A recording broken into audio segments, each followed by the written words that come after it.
Hello everybody, Image here, and welcome to another StarCraft commentary. Welcome also to the first match of the Shinhan Bank Proleague 2009 playoff series. I'm going to be casting the whole match between Entus and the Hite SPARKYZ, though I'm not going to do all of the games tonight.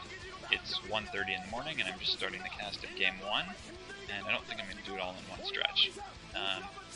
Gogo, who is a Terran player for Hite, he's on the left. Iris, also known as Berserker, he's a Terran player for Entus, he's on the right. This is pretty exciting, and the format for the Pro League playoffs is pretty interesting. There are two best-of-7 series between these two teams, and a tie-breaking ace game to end all ace games if both of those matches end in 4-3 scores for either team.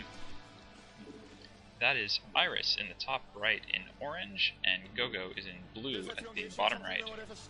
The map we're on is Neo Harmony, which is a modestly balanced map.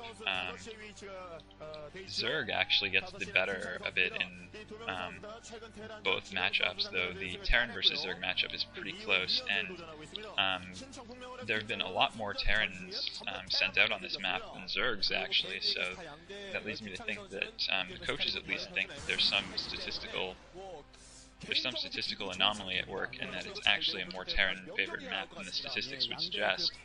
In any event, this being a Terran versus Terra mirror match, the map balance isn't really going to matter, but possibly some of the other player statistics will. Both Iris and Gogo are 7-3 in their last Terran versus Terran games, and both of them actually have their strongest matchup as Terran versus Terran. Iris is 57% and Gogo is 55%, so statistically, actually, these players are really closely matched, and the main difference between them, I think, is that Iris is just a more seasoned veteran and has a more defined playstyle, whereas Gogo has been showing some flashes of creativity lately, and while he's experienced, he's played over 100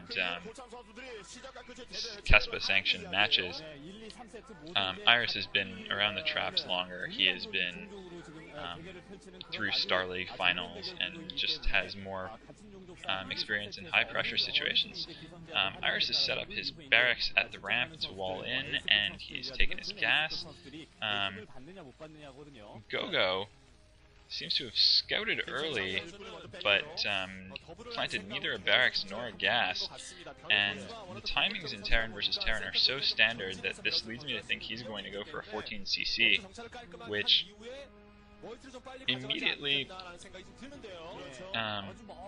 puts the game into a bit of a build order gamble situation. There's that 14cc coming down, so basically what Gogo is doing here is forcing the game down one of three paths that is only to some degree going to be within his control. Either he's going to force Iris to rush or to take an economic disadvantage.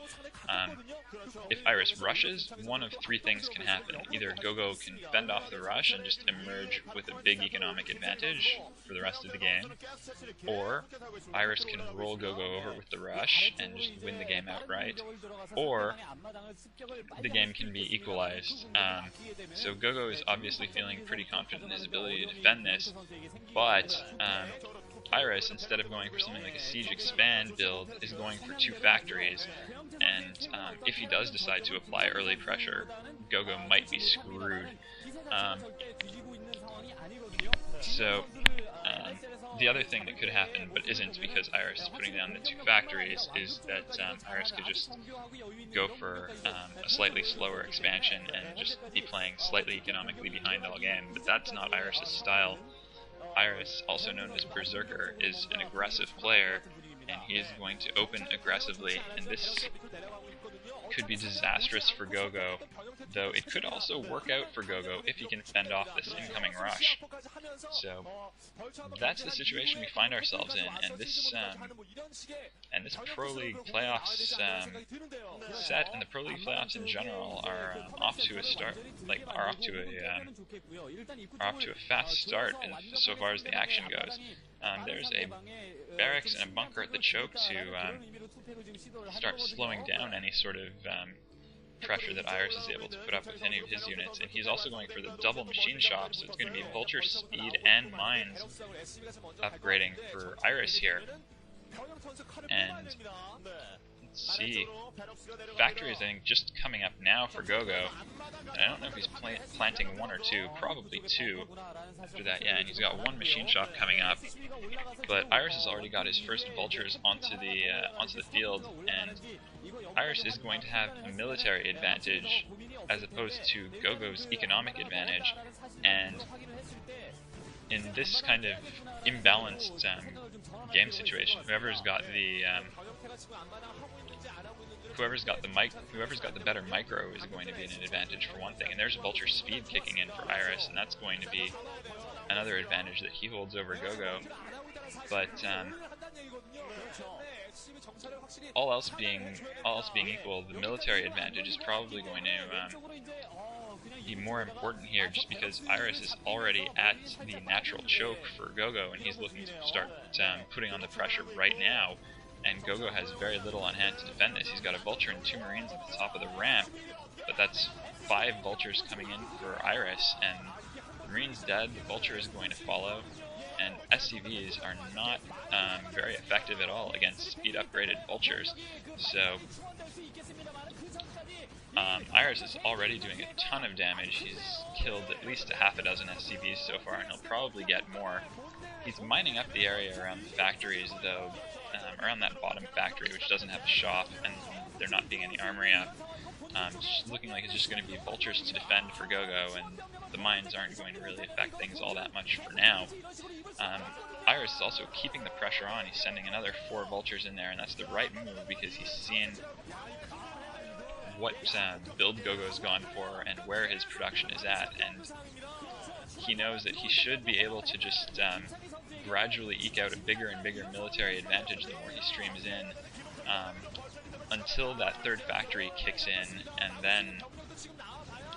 and then Iris's rush is going to lose its potency, but it will have set Gogo's economy way, way back. That's a ton of SCVs that have been killed so far. There are, looks like 2 at the natural, 4 at the main, so that's 6 SCVs total for Gogo. And he doesn't even have the economy to make use of all 3 of his factories right now. Iris is also mining up the map outside of his natural, which he has taken while all of this harassment is going on. That barracks is also still floating around scouting things out. Now, Gogo is going to be able to rebuild his SCVs pretty quickly off of 2 command centers, but his economy is going to take a hit, and if he's going to be pumping his very limited resources into SCVs, he's going to have less vultures to defend too, so Gogo is way, way behind right now. Iris has completely nullified the economic advantage of the 14cc and actually taken a big economic advantage of his own. As well, he's got the production.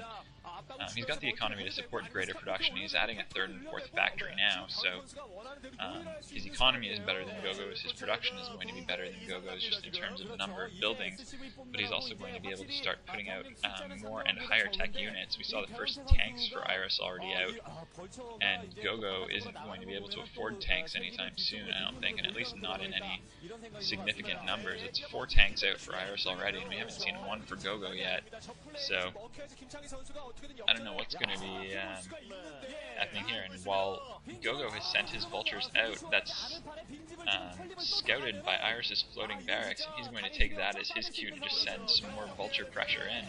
More SCVs dying, and Gogo had his units rally outside of his base and didn't divert them for a while.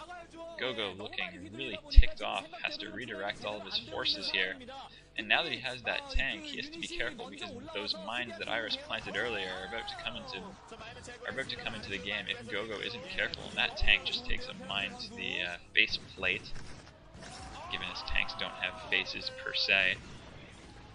And just more havoc being wreaked by Iris's relentless vulture pressure here. And Iris has done something clever here. He's gotten his academy and his starport up, just in case that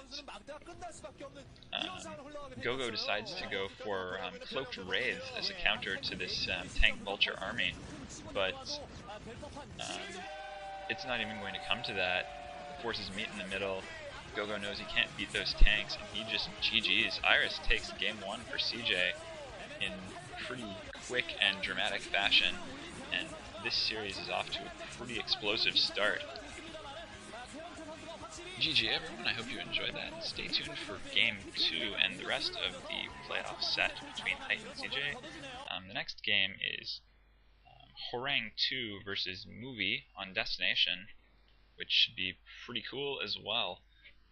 Thanks for watching, leave a comment if you have one, and I will see you next game. Image out.